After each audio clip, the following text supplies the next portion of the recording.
Olá, boa tarde, quase boa noite. É um prazer estar aqui hoje com vocês.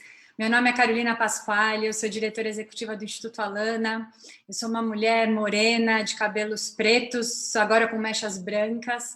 Estou usando uma blusa estampada, um colar de madeira e estou sentada em frente a umas prateleiras com livros e porta-retratos. A gente está aqui hoje porque hoje é o Dia Internacional da Pessoa com Deficiência, dia 3 de dezembro.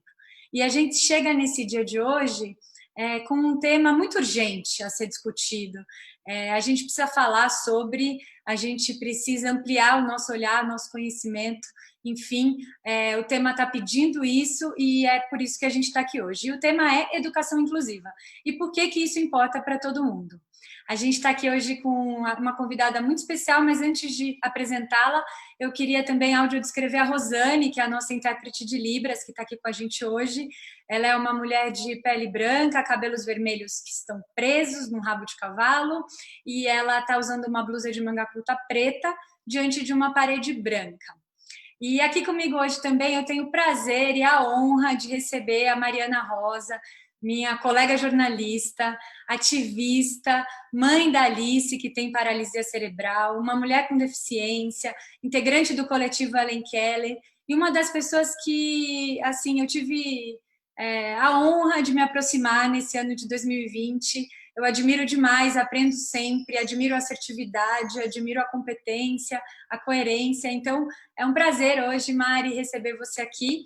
Eu vou passar a palavra para você se audiodescrever, mas eu já queria deixar uma primeira pergunta aqui e queria convidar todo mundo que está acompanhando a gente no Instagram, no Facebook, a também mandarem perguntas e comentários, que eu prometo me esforçar demais aqui no meu multitelas para dar conta de responder todos e de ler e de conversar sobre as questões que vocês vão trazer. Mas, Mari, antes de passar a palavra, então, para você se audiodescrever, eu já queria deixar essa pergunta aí emendada. Porque, afinal de contas, essa conversa é uma conversa para todo mundo, é uma conversa que nos diz respeito a todos. E por que ela é tão urgente? Boa tarde, bem-vinda. Obrigada, Carol. Boa tarde, boa noite para quem está nos assistindo. Eu sou a Mariana, é um prazer, uma honra também estar aqui hoje nessa conversa que é tão necessária e em tão boa companhia, né? Com o Instituto Alana, com você, Carol. Também tenho muita admiração pelo trabalho do Alana e é muito bom a gente poder conversar sobre esse tema e buscar conquistas para a educação inclusiva de mãos dadas, né? Então, agradeço o convite e a confiança por estarmos aqui hoje. Eu sou uma mulher branca, eu tenho cabelos cacheados na altura das orelhas, castanhos claros, estou usando um óculos de armação transparente, um batom meio avermelhado, uma blusa bege, estou sentada, atrás de mim tem uma parede amarelinha, talvez.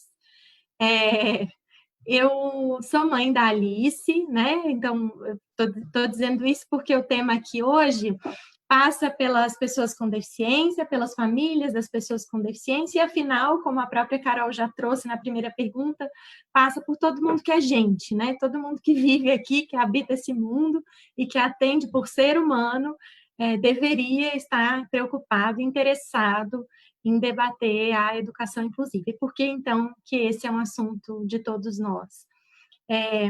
Fico pensando que a gente não pode prescindir na vida, a gente não pode abrir mão de ninguém, né? A gente vive, a vida existe, a vida só é viável porque há diversidade. E é muito fácil da gente perceber isso quando a gente olha, por exemplo, para a natureza, né? Quando a gente percebe a diversidade expressa nas cores, nas formas, nos modos de vida que a natureza nos mostra. E a gente é parte da natureza, né? Nós somos integrantes desse universo. Então, eu fico pensando, cada pessoa, cada ser vivo que está aqui nesse mundo tem a sua importância, porque cada um de nós é único, né? Veja bem, nós somos 7 bilhões de pessoas hoje no mundo e não existe nenhuma pessoa igual a outra. Se isso é uma demonstração de potência, de riqueza e de possibilidade da vida se reinventar, se perpetuar, eu não sei o que é. E nessa perspectiva, falar de educação inclusiva é um assunto para todo mundo, porque se de um lado a gente tem um grupo de pessoas que está reivindicando o direito por acessar a escola, permanecer, estudar, aprender na escola, participar da escola, né, e ter um bom desempenho na escola. De outro lado, tem um grupo que, caso essas pessoas não estejam lá, está sendo prejudicado, porque está tendo sua experiência de mundo apequenada, empouquecida, né? Empobrecida. É como se a gente pudesse ser muito mais do que é, mas a gente vai ser só um pouquinho, porque é só até aqui que eu consigo ir, eu só convivo com quem se parece mais comigo, eu só convivo com quem eu sinto mais conforto, com quem me é rotineiro, habitual. Quem é muito diferente de mim, eu não quero perto. E eu não estou dizendo aqui em tom de crítica, porque eu sei que isso não é uma decisão da pessoa, muitas vezes, é a maneira como o sistema, como as estruturas estão postas.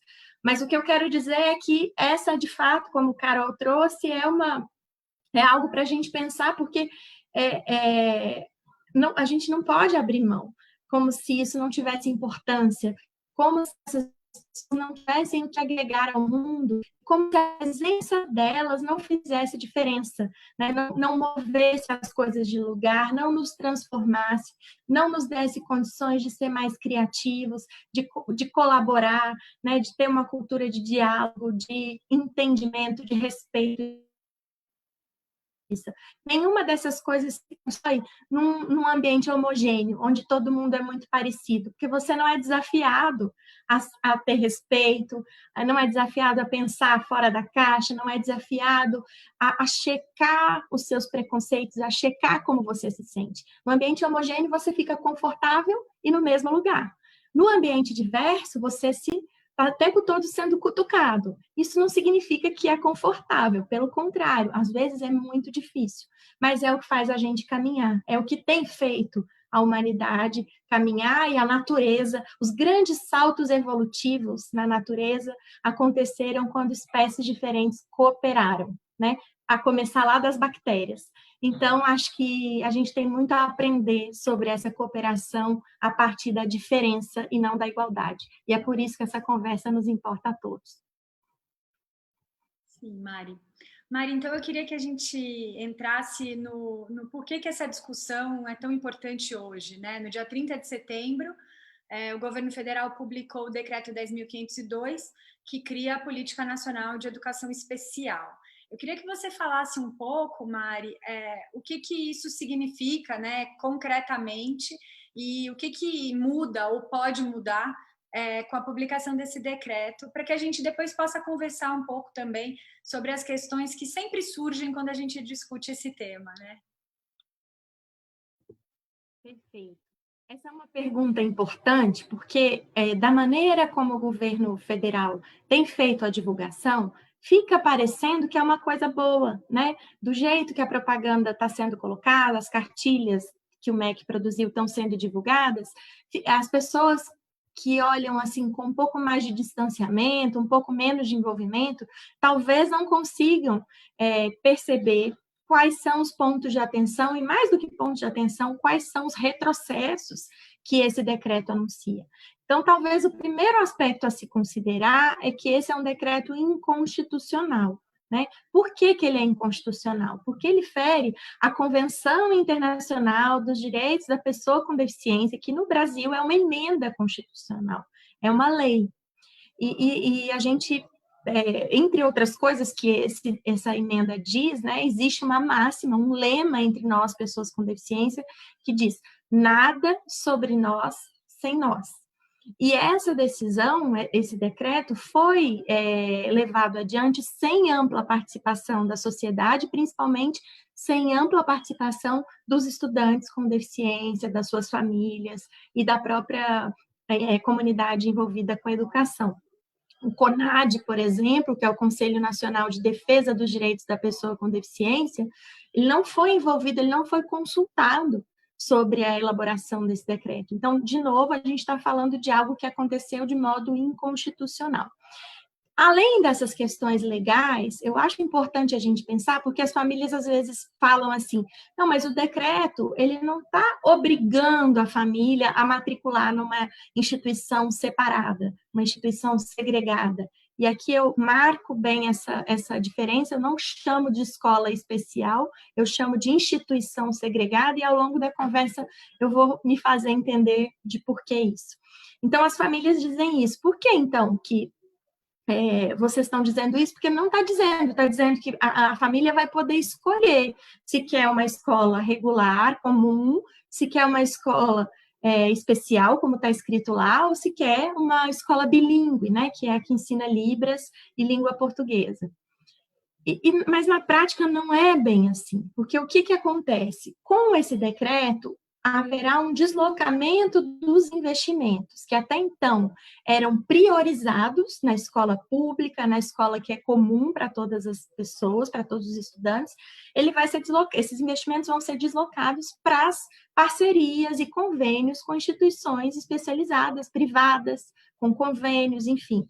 Então, como o cobertor é curto, né, como disse outro dia a procuradora da República, Eugênia Gonzaga, dificilmente a gente vai conseguir cobrir de lá e de cá, né? Se a gente está pegando um recurso para deslocar para essas instituições, a gente está falando de que vai faltar na escola pública. E mais do que isso, essas instituições segregadas, elas recebem verba de 3 pastas, da saúde, da educação e da assistência social, justamente porque a função delas não é exatamente educar, no sentido de levar o currículo tal qual a gente conhece adiante, né? Elas são instituições que pretendem abarcar uma assistência àquele grupo mais abrangente. Então, imagina como é que vai ficar desequilibrada essa balança. De um lado, eu vou ter instituições recebendo muitos recursos e, do outro, a escola pública,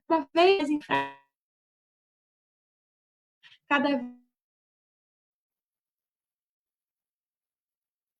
precarizada, cada vez mais desvalorizada. E aí isso é, cara, a sua primeira pergunta de todo mundo, porque no fim das contas a gente está falando de um projeto que enfraquece a escola pública.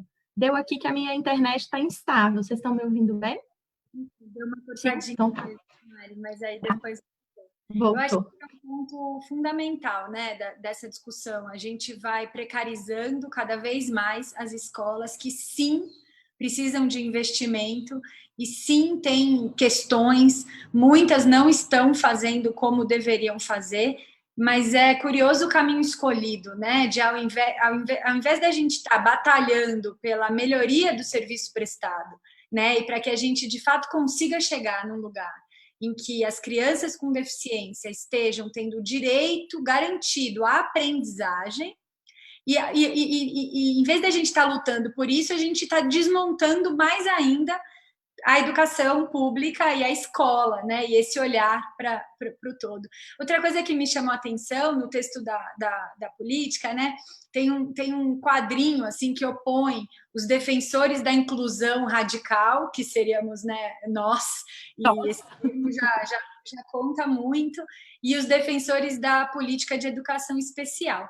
E nesse quadrinho, eles dizem que a gente defende a escola para socializar só, e que eles defendem a escola que ensina. Mas é muito curioso, né? Porque a gente fez no Alano uma pesquisa em 2016 que foi buscar os benefícios da educação inclusiva para as crianças com e sem deficiência. Essa pesquisa foi feita por um professor de Harvard e um grupo chamado ABT Associates, e eles pesquisaram em mais de 280 pesquisas do mundo todo, de mais de 25 países, que traziam evidências.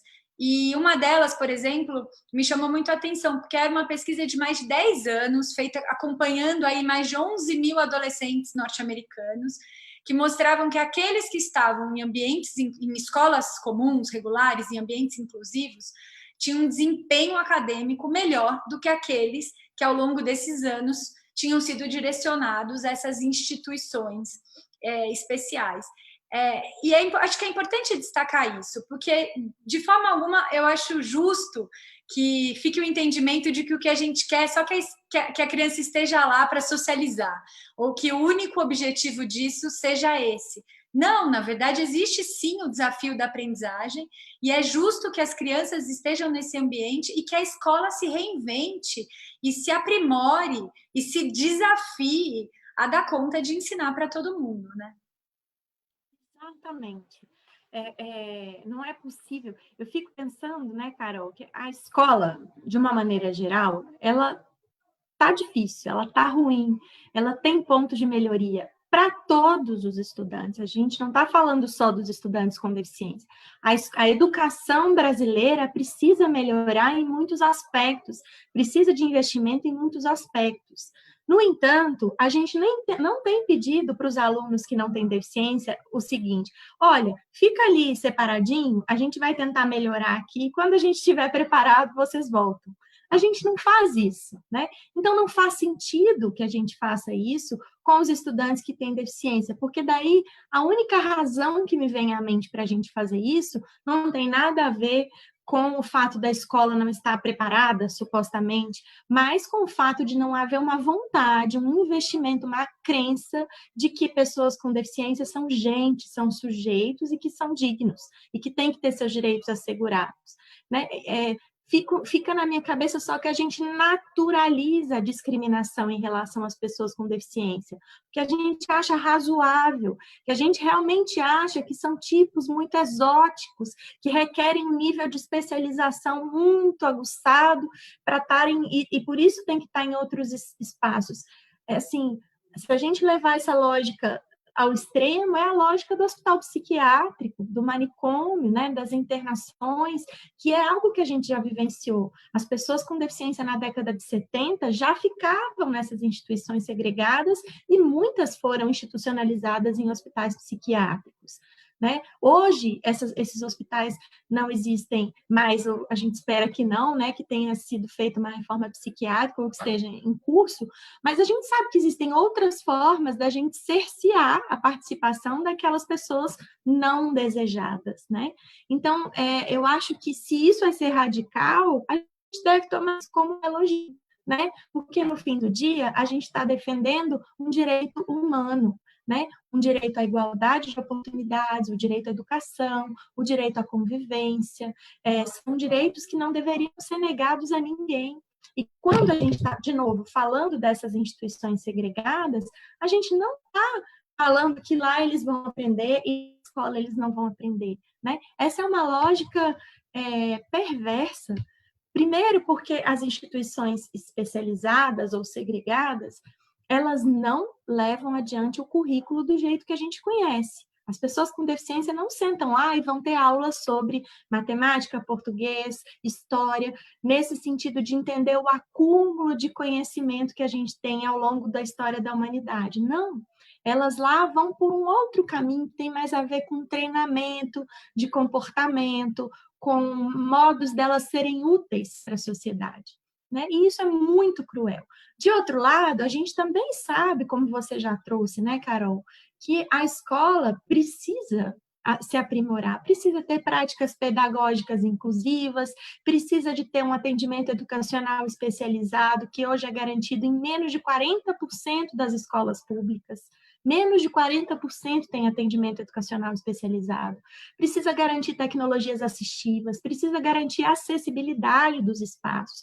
Tudo isso precisa ser melhorado. Então, não é uma escolha entre se eu quero que o meu filho esteja numa instituição segregada e supostamente lá ele não vai ser discriminado e vai ter uma equipe super preparada para atendê-lo, ou se eu quero que ele fique numa escola pública só socializando, numa escola comum só socializando. Se a gente ficar pensando que só existem essas duas opções, a gente está desejando pouco de uma política pública, desejando pouco de um horizonte de sociedade. Né? O que a gente quer é que a escola melhore a ponto de ser digna, de tal altura de todos os estudantes, sejam eles quais forem. Né? Eu quero que a escola pública esteja à altura da minha filha. E eu sei que a minha filha hoje tem uma condição absolutamente desafiadora para a escola pública, absolutamente desafiadora para a escola comum.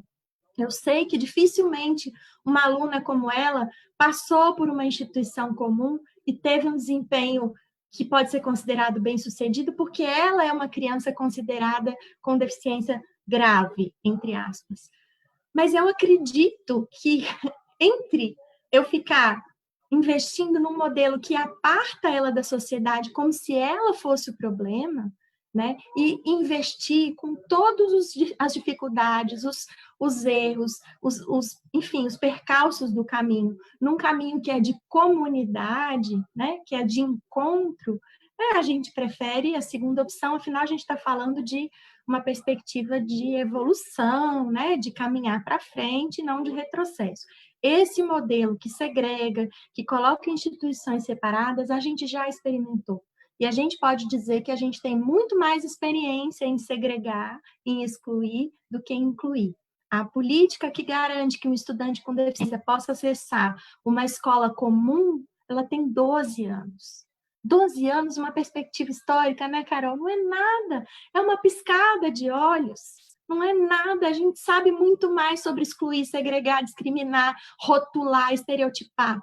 A gente ainda não sabe e a gente está colhendo frutos disso hoje, né? Com as nossas dificuldades de dialogar, com os extremismos, a gente está colhendo frutos disso hoje.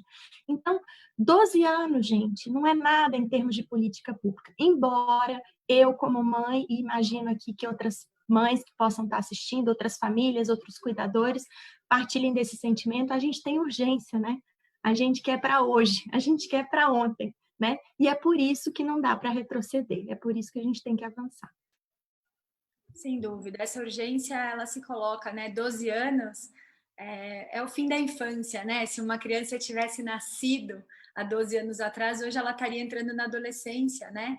E isso nos mostra que essas janelas também, elas são urgentes mesmo, né? A gente está cada vez perdendo gerações, enfim, e a cada eu queria agora aproveitar esse gancho para falar um pouco desse direito de escolha das famílias e um pouco como isso vem se materializando, né?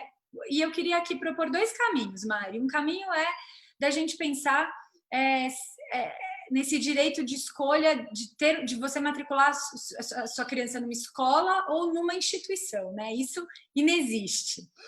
Eu não tenho esse direito e eu acho que isso é um ponto importante. Mas tem um outro ponto que eu fico pensando que é um ponto mais sutil e mais difícil, mas quando você tem um filho e você recebe alguma indicação profissional, aquilo mexe, né? Então, as escolas que vão dizer para os pais, olha, eu indico que você procure uma instituição para atender melhor o seu filho. Que difícil lidar com isso, né? Como é que você tem recursos para dizer, não, eu quero ficar aqui, eu vou bancar isso.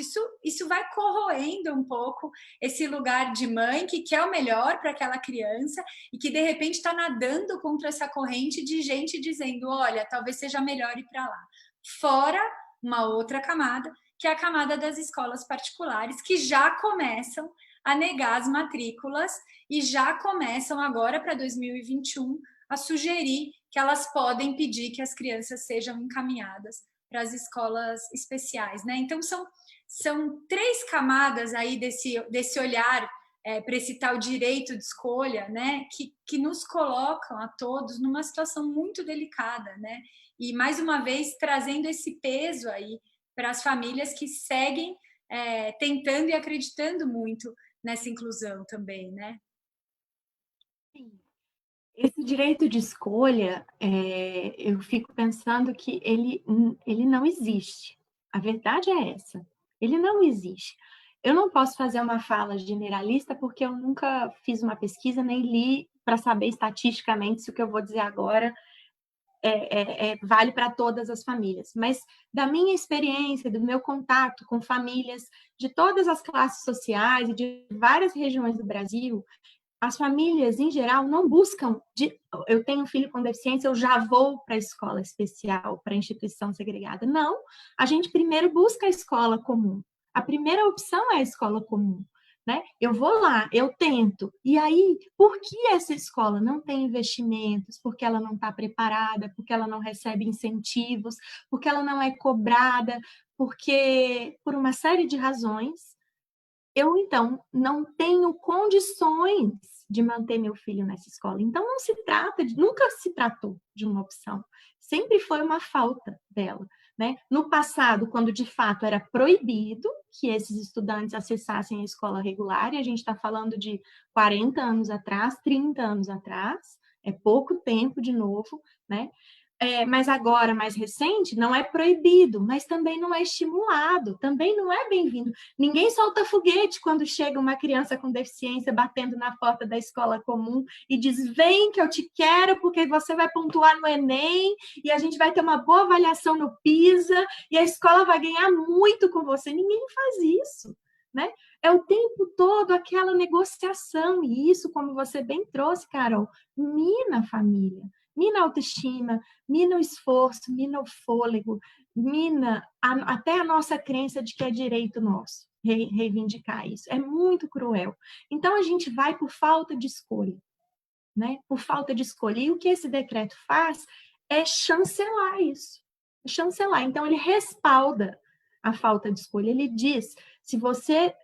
porque na cartilha que o MEC soltou, está escrito assim, que as crianças podem ser encaminhadas por especialistas, como você disse, para as instituições segregadas, sobretudo aquelas crianças que não se beneficiam da escola comum. Aí eu te pergunto, qual é a criança que não se beneficia da escola comum? Na minha opinião, a única criança que não se beneficia da escola comum é aquela que não está lá.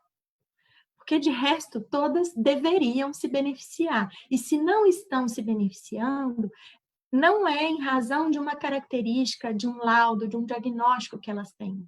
É em razão das inúmeras barreiras que são colocadas para que elas possam acessar as possibilidades de aprendizagem, de construção de conhecimento e também de socialização em igualdade de condições com as demais crianças. Então, não é possível que a gente possa chancelar uma falha que é nossa, a falha é nossa, é da sociedade, é da escola, é da política educacional, é da política pública. Ela nunca, jamais poderia ser chamada de uma falha do sujeito, né? Nem em último caso é uma falha do sujeito. Então, a gente não pode chancelar isso. Somos nós que temos que correr atrás de fazer essa escola ser uma escola boa para todos os estudantes. E mais, né, Carol? A gente até conversava um pouquinho antes dessa conversa ir ao ar.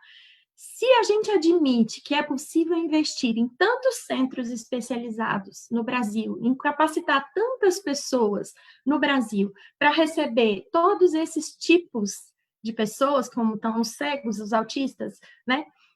Por que, então, que é tão difícil fazer isso dentro de um espaço que é comum? Por que a gente não pode pegar esse mesmo fôlego, esse mesmo impulso, esse mesmo investimento, esse mesmo recurso e construir num espaço que é comum? E daí que eu acho que é onde a gente checa as crenças, os preconceitos que fundam as decisões, que parecem ser boas, potencializam. Mário, eu perdi você de novo nesse finalzinho. Não sei se foi só aqui. Você voltou? Não, para mim não voltou. Bom, enquanto a Mari volta, eu acho que é interessante ressaltar, né, esse papel, esse olhar para as barreiras. Aqui, e não... eu estou te ouvindo. Você me ouve? Não? Oi, oi, oi. Oi, agora sim, eu te ouvi. Eu queria, então, não, só aproveitar um pouco essa sua fala para a gente também conversar um pouco, né, falar um pouco sobre esse olhar para as barreiras, né, e não para o tipo de deficiência, ou para a gente ter um olhar de assim, olha, se a criança tiver essa deficiência, a gente tem que ensinar assim, ou ela tem que ser atendida assim. Se tiver aquela, mas se for nesse grau, mas for... Bom, a gente, na verdade, faz esse deslocamento de olhar e olha para as barreiras de aprendizagem, né? Eu queria que você falasse um pouco sobre isso. Exatamente, porque essa perspectiva da gente ficar avaliando os graus da deficiência, se é leve, se é moderada, se é grave, ela é uma perspectiva antiga, é o que a gente chama de modelo médico da deficiência, né? O que é o modelo médico? É quando a gente atribui uma possível falha, um problema, um desvio, né, a uma característica do sujeito, a uma característica da pessoa.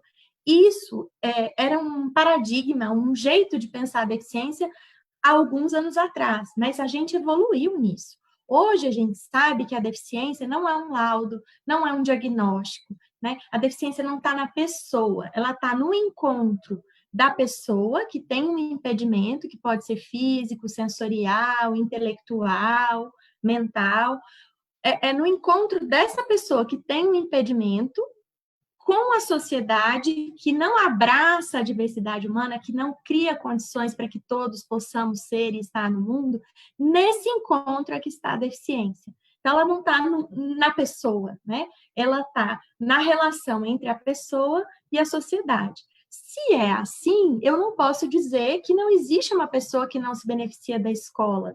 Ou, pelo menos, eu não posso dizer que isso acontece por causa da pessoa, uma vez que, por definição, deficiência não está na pessoa, está na relação com o ambiente. Então, por isso que a gente desloca o foco do laudo, do diagnóstico, da condição biológica, vamos dizer assim, a gente desloca o foco para a condição social, para o que eu ofereço de escola, de recurso, de cooperação no ambiente, de possibilidade de tecnologias assistivas, enfim, de práticas pedagógicas diversificadas, né? O que eu estou oferecendo para que esse contexto social deixe de produzir barreiras que impedem essa pessoa de aprender, né? Quando a gente estuda um pouco lá das teorias da educação, né?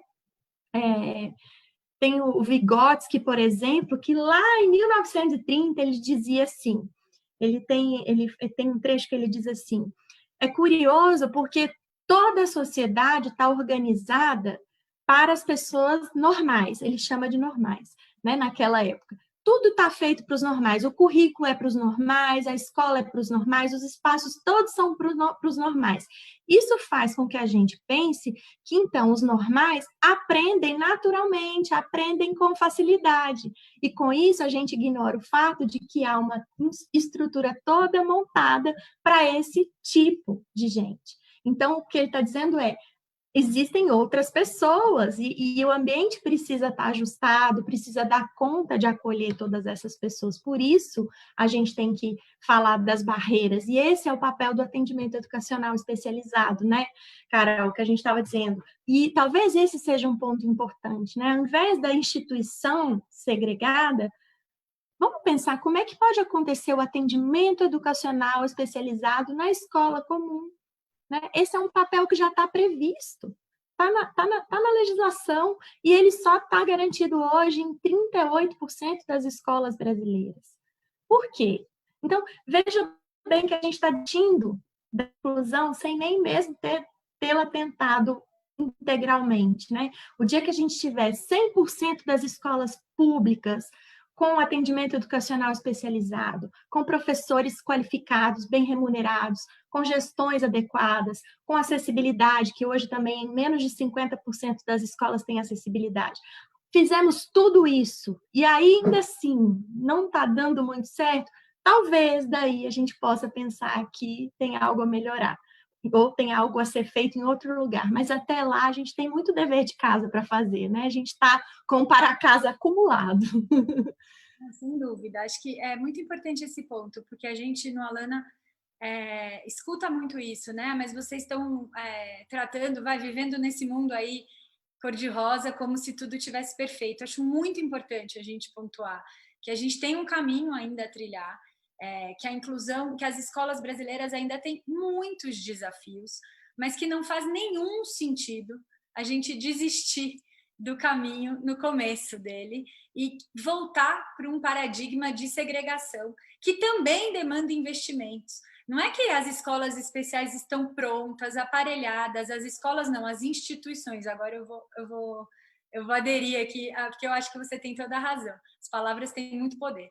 Não é que as instituições elas estejam preparadas, prontas, presentes em todos os municípios brasileiros, equipadas. Elas também demandam muito investimento. Qual é a lógica da gente fazer essa escolha de direcionar esse investimento para essas instituições e não para melhorar a escola pública para todos os estudantes, né? Para todo mundo.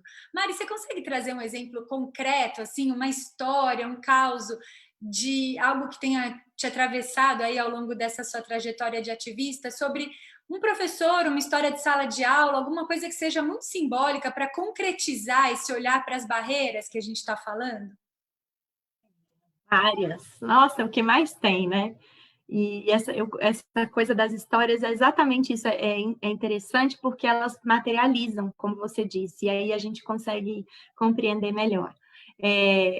Recentemente, eu conversando com um professor de matemática, eu estava fazendo uma formação de professores, e aí ele me dizia que ele teve um aluno cego, e que ele tinha que ensinar a raiz quadrada para esse aluno.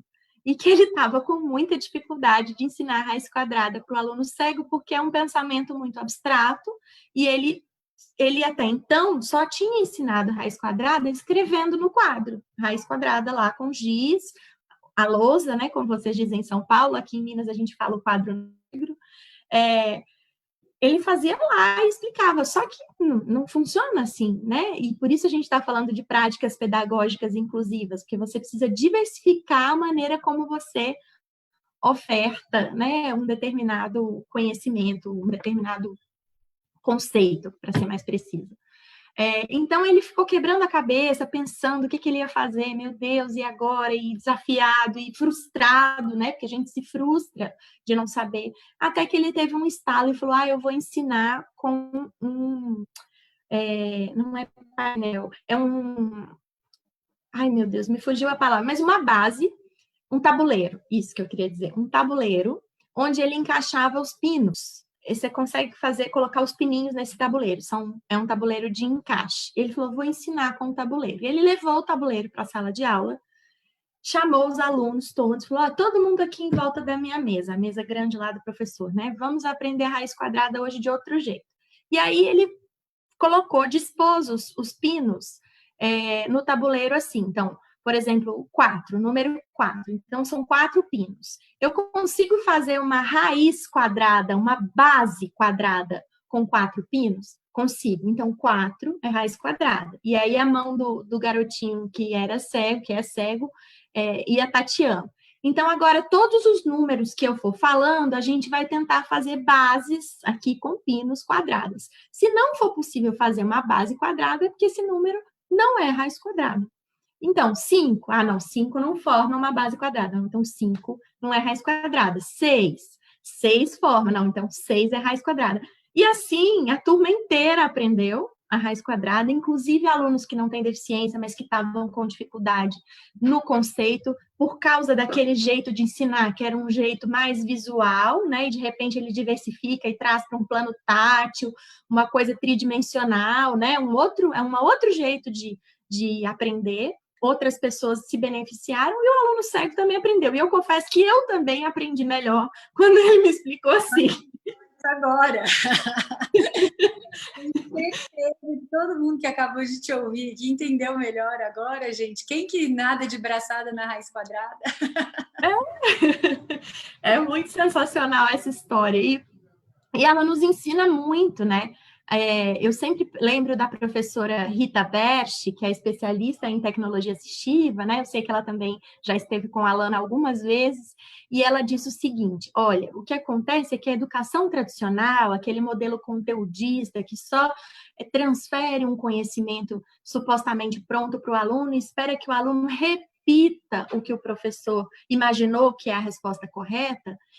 Esse modelo de educação, de ensino, ele serve só um prato feito. Então, ele vai lá e coloca arroz, feijão, bife, batata frita e serve isso para todos os alunos. Vai ter aluno que não gosta de bife, vai ter aluno que quer comer mais batata, tem aluno que não está com fome, tem aluno que queria comer mais do que o que está no prato, mas ele só serve aquilo. Esse ensino só serve isso.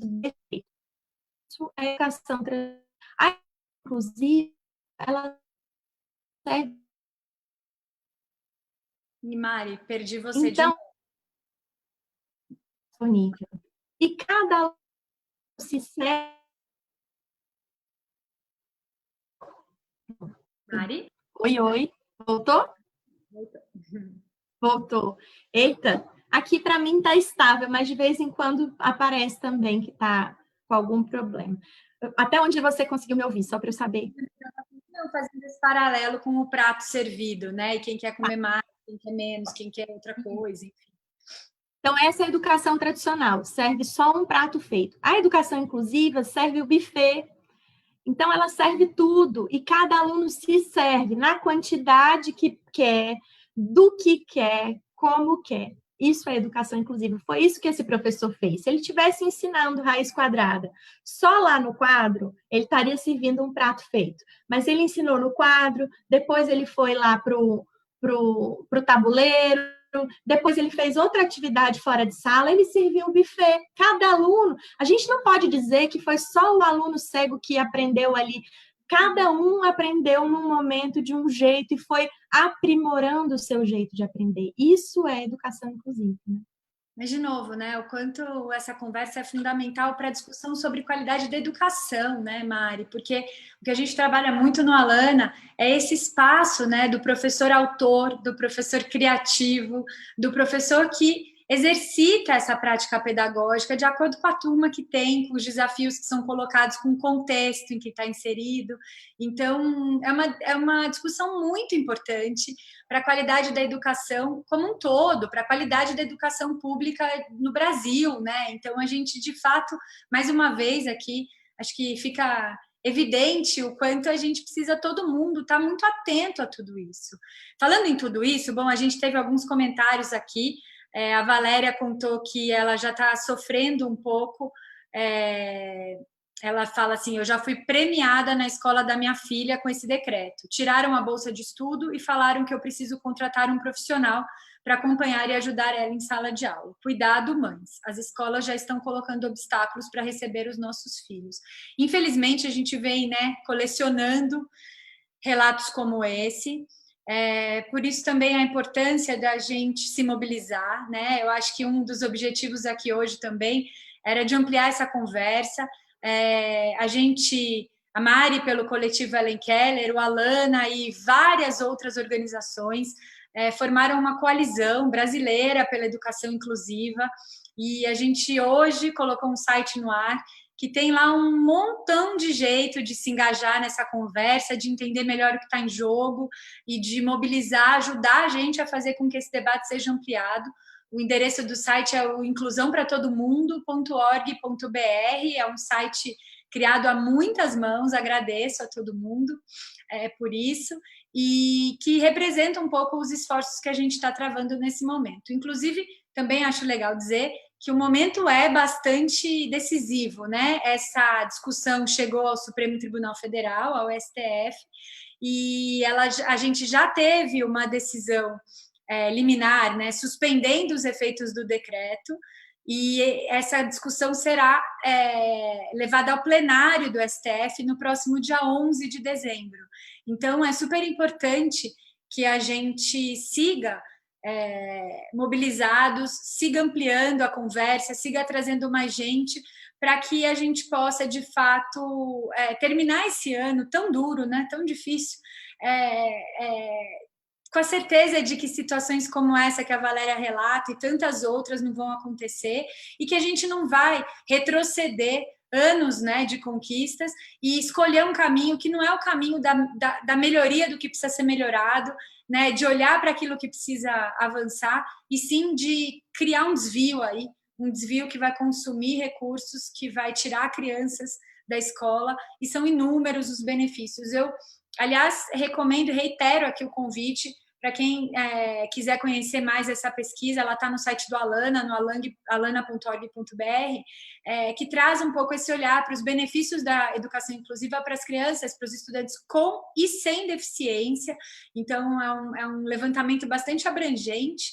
A gente tem também ali o que me deixa confortada às vezes, uma pesquisa do Datafolha de 2019 que a gente encomendou para entender a percepção da população brasileira sobre o tema. E a maioria esmagadora da população brasileira acredita que as crianças aprendem mais na escola comum e que elas devem continuar na escola comum. Então, eu acho que falta a gente conseguir mesmo, por meio, né, de conversar com todo mundo, usar as redes sociais para isso, enfim, ampliar o debate para que a gente possa contar com esse olhar de todo mundo nessa discussão que é tão urgente e tão importante para definir mesmo que futuro, que sociedade é essa que a gente quer, né, Mari? Acho que voltando um pouquinho ali com o começo da sua fala, o que que a gente topa, né, enquanto sociedade? Assim, a gente está falando de uma questão fundamental, né? É um olhar que é muito estruturante de quem somos. E a gente não pode, de jeito nenhum, abrir mão disso ou deixar que isso escorra de alguma maneira, né? Sem dúvida. Eu fico pensando que uma sociedade... Mari, eu estou te ouvindo bem baixinho, também não sei se sou só Oi, eu. melhorou? Uhum.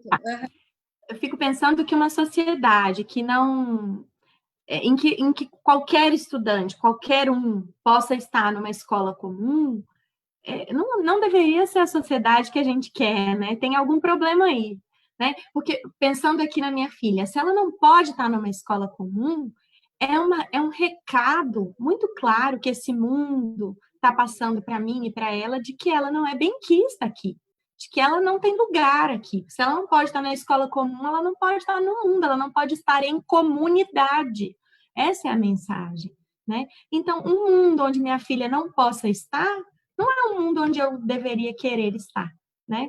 Eu quero estar no mundo em que ela possa estar e que ela possa estar inteira, inteira, sendo respeitada, sendo quem ela é, podendo performar aquilo que está nela e que é o potencial que é dela, e não aquilo que esperam que ela faça, né? Porque ou vão esperar pouco, porque nunca vão achar que ela é capaz, ou vão esperar além do que ela pode dentro das suas condições. E aqui não estou fazendo nenhum demérito dela, né? Estou dizendo que cada pessoa pode um tanto, né? Ninguém pode tudo, nenhum de nós, e, sobretudo, ninguém pode tudo o tempo todo. Isso não existe.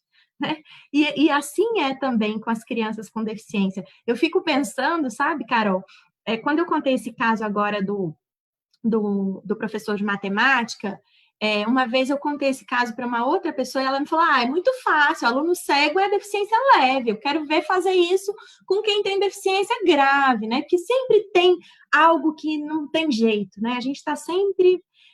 E, bom, a minha filha tem uma deficiência grave, né? E, recentemente, eu vivi uma experiência com ela muito curiosa.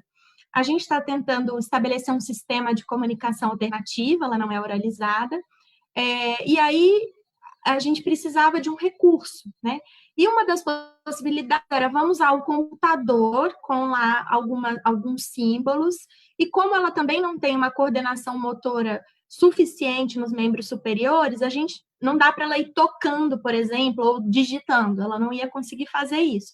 Então, como que a gente vai fazer? Vamos pensar com um acionador. Acionador é um mouse grande, assim, redondão, que ela só precisa apertar. E aí ela pode apertar do jeito que ela quiser, com a pontinha do dedo virado, com a mão encostando, do jeito que for, ela encosta e o mouse funciona.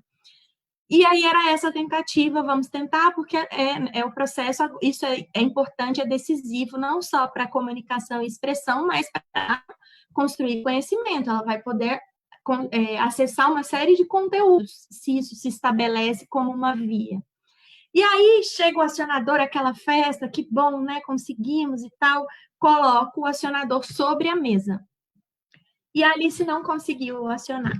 Ela fazia com muita dificuldade, muitas vezes ela não fazia no tempo que era esperado, então a resposta ficava imprecisa, e não vai, não vai, não vai. Aí a gente ficou uma semana tentando. De repente, o meu marido falou assim: olha, esse movimento de cima para baixo é difícil para ela, mas esse aqui, ó, ela faz. Vamos mudar o acionador de lugar? Vamos colocar ele embaixo da mesa, de cabeça para baixo, pendurado. Então, a mesa estava aqui, o acionador estava aqui e ela tinha que fazer isso. Não deu. Aí, a gente, observando a Alice sendo a nossa professora, né? Opa, se a gente passar para cá? Para cá ela consegue. Aí ela deu um gesto horroroso aqui agora. Mas, enfim, ela fazia assim e conseguia apertar o acionador. E aí isso deu tanta alegria para ela, né, de ser uma possibilidade que se construiu por ela, pelo que é viável para ela, que não veio lá no manual do acionador, né, que depois de uns 20 dias usando o acionador assim, ela pediu para trocar para cima e ela começou a conseguir fazer com o acionador também em cima. Então, eu estou dando esse exemplo porque é um exemplo muito simbólico de como as possibilidades só se criam na presença da pessoa, né? Eu não vou abrir um livro e me preparar para dar aula para quem tem paralisia cerebral. Eu vou olhar para esse aluno, para essa aluna, vou receber essa criança e vou aprender com ela. Ela é a minha professora. Eu vou aprender com ela. Como que eu dou aula para você? Como que eu posso ser útil para você? Como que eu posso colocar tudo que eu sei a seu serviço? E como que eu posso aprender o que eu ainda não sei para que isso seja melhor para a escola e para todos os alunos? Então, só fechando esse raciocínio, né, eu acho que é importante a gente pensar que não podemos retroceder e que, já dissemos isso, mas, sobretudo, que a presença dessas crianças em todos os ambientes, ela é fonte de aprendizado, de evolução, de desenvolvimento, de humanidade para todos nós. E é por isso que a gente não pode prescindir dela. Sem dúvida, Mari, muito, muito bonito. E eu me lembrei de uma amiga que uma vez estava me contando que ela estava insatisfeita com a escola onde a filha dela estava matriculada, né? E ela me contou uma coisa que, enfim, eu fiquei pensando nisso depois de muito tempo, né? O quanto a gente também precisa que as escolas estejam desarmadas também, né, para essa conversa e para esse aprender, porque ela me disse então que ela pediu, a filha dela também tem uma deficiência motora e ela na época da alfabetização estava tendo questões ali com a alfabetização e aí ela pediu uma reunião com a professora para discutir as melhores estratégias para ajudar essa criança a segurar o lápis e, enfim, conseguir fazer a escrita. E aí a escola diz para ela, não, quem faz esse tipo de reunião não é a professora, é a coordenação. E aí ela responde, que ótimo, vem cá, a coordenadora sabe se minha filha é destra ou canhota? A coordenadora, como que ela vai me ajudar se ela nem sabe se a minha filha é destra ou canhota, como que ela segura no lápis, qual que é a questão? Quem sabe é o professor que está ali olhando para ela todos os dias e tudo. E por que a escola cria essa barreira, né? Da mãe trabalhar em parceria ali né, naquele momento e de alguma maneira se desarmar também. Me lembrei disso um pouco, né, com o quanto também a gente precisa estar, né, juntos e abertos para esses aprendizados todos, né? E acho que isso também, de novo, tem um paralelo completo com a discussão de educação hoje, né? Quando a gente pensa em tecnologia, como é que isso entra na escola, a gente assim precisa se desarmar completamente, né? A gente precisa aprender junto, a gente precisa descobrir que escola nova é essa, todo mundo junto, né?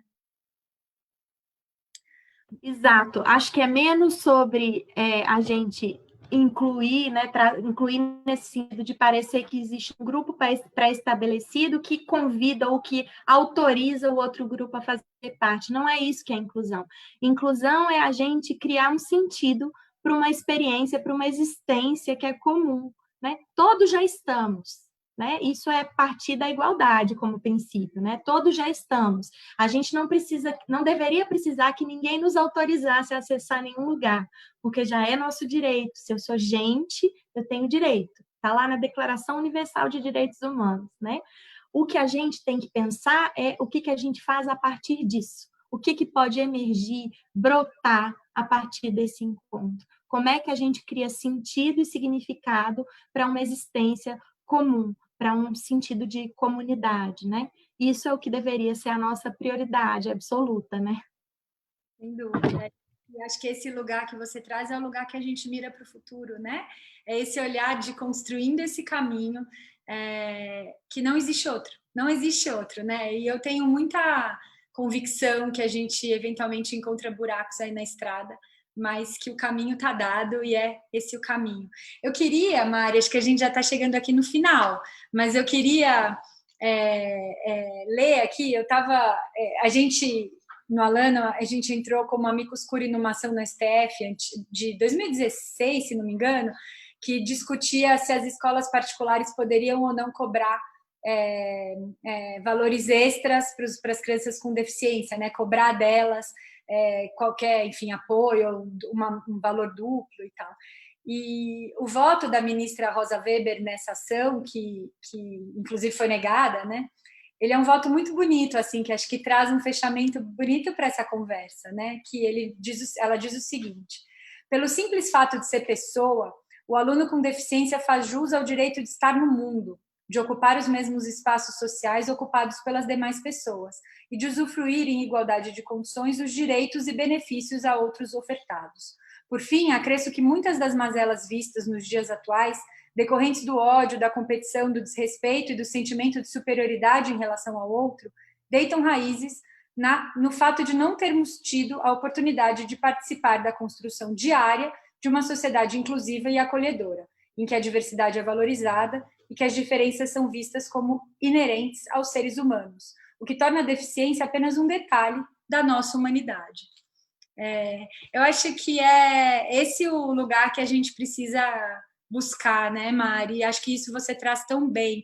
Eu queria abrir aqui para suas considerações finais, mas eu queria, não sei se você vai fazer isso, mas eu queria convidar muito todo mundo que estiver nos assistindo para seguir a Mariana nas redes sociais, no Instagram. O perfil da Mariana é de muita inspiração, tem muito conteúdo. Acho que a gente, posso dizer por todo mundo que está lá, tenho certeza que a gente aprende demais e que a gente se encontra ali, num espaço de crescimento. Então, não sei se a Maria fazer a autopropaganda, mas eu estou fazendo aqui por ela.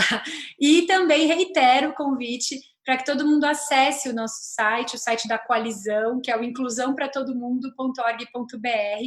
Ali existem várias formas de se engajar nessa conversa e seria incrível contar com todo mundo e seguir, na verdade, essa conversa. E agora eu abro para você, Mari, para suas considerações finais, já te agradecendo demais por isso e por esse papo tão rico. Eu que agradeço muito, acho que só tenho a agradecer, Carol, a você, a toda a equipe do Alana, pela generosidade, pela parceria, não tem sido fácil, né? Eu tenho sempre falado isso, acho que é importante dizer do constrangimento que eu sinto e tantas pessoas sentem, tantas pessoas da luta por direitos para as pessoas com deficiência, porque a gente está reivindicando o básico, né? A gente está falando aqui hoje de direito à educação, é muito constrangedor ter que fazer essa defesa, né? É muito constrangedor ter que provar que a minha filha é gente, que eu sou gente, que outros amigos muito queridos que experimentam a deficiência também são gente. É avassalador, eu diria, né? Então, mas isso se torna menos desgastante quando a gente tem uma boa luta, com boas parcerias, com pessoas que veem, enxergam na mesma direção, caminham na mesma direção e defendem a justiça, a igualdade, a equidade e um destino melhor, né, para a gente, assim, um horizonte de humanidade melhor. E é isso que eu encontro aqui junto com vocês do Alana, uma parceria de muito profícua e de muito afeto. Afeto não só no sentido, né, do sentimento, mas no sentido da gente se permitir ser mutuamente atravessado, afetado uns pelos outros, né? Eu acho que é isso que a gente está tentando fazer aqui. Eu aprendendo com vocês, né? Com sorte vocês também, quem sabe, aprendendo alguma coisa comigo e com tantas outras com tantos outros encontros que nós temos, né? No fim das contas, a gente está falando da disposição para o afetar-se e afetar o outro. E acho que isso é uma das maiores urgências que a gente tem hoje, né? E é o que vai nos apontar caminhos em muitas direções, não só em relação à defesa dos direitos das pessoas com deficiência, mas de tantas outras minorias, né? Por exemplo, do movimento negro, né? Das crianças, das mães, das mulheres, da população indígena e de tantos outros. Então, dizer isso, é uma parceria por um mundo mais justo, um mundo melhor, e que isso não é uma utopia, isso é algo que a gente está construindo juntos, cada um na sua responsabilidade, cada um na sua possibilidade. Como diz a Hannah Arendt, né? A gente precisa amar o mundo o suficiente para assumir responsabilidade por ele. Eu acho que é isso que a gente está fazendo todos juntos aqui e feito, né, nos últimos tempos. Então, agradeço muito, quero agradecer também a Rosane, que fez a interpretação de Libras e com isso pôde nos ajudar que essa conversa chegue mais longe, a STN também, Kleberson, a Flávia, enfim, toda a equipe do Alana, a Fernanda, a Alice, Ellen, que também enfim, todos aqui que nos apoiaram para viabilizar a acessibilidade. Quero também chamar a atenção para isso. Muito importante essas conversas que são acessíveis, porque a gente está reafirmando que são conversas que importam a todas as pessoas e assim elas podem chegar a todas as pessoas. Obrigada pelo investimento amoroso, afetuoso e pela parceria. Muito obrigada, Mari, muito obrigada mesmo. Eu sou afetada por você demais e a gente vai seguindo nessa troca. Queria agradecer demais a Rosane e todo mundo que você já falou. Esqueci de falar que você é colunista do Lunetas, deixar esse convite aqui para todo mundo acessar o portal Lunetas. A Mari escreve lá, são artigos também que trazem muito, contribuem muito, nos atravessam também, nos afetam. Uma matéria que saiu hoje, Carol, vou lembrar isso, uma matéria que saiu hoje com depoimentos de crianças sobre o decreto, né?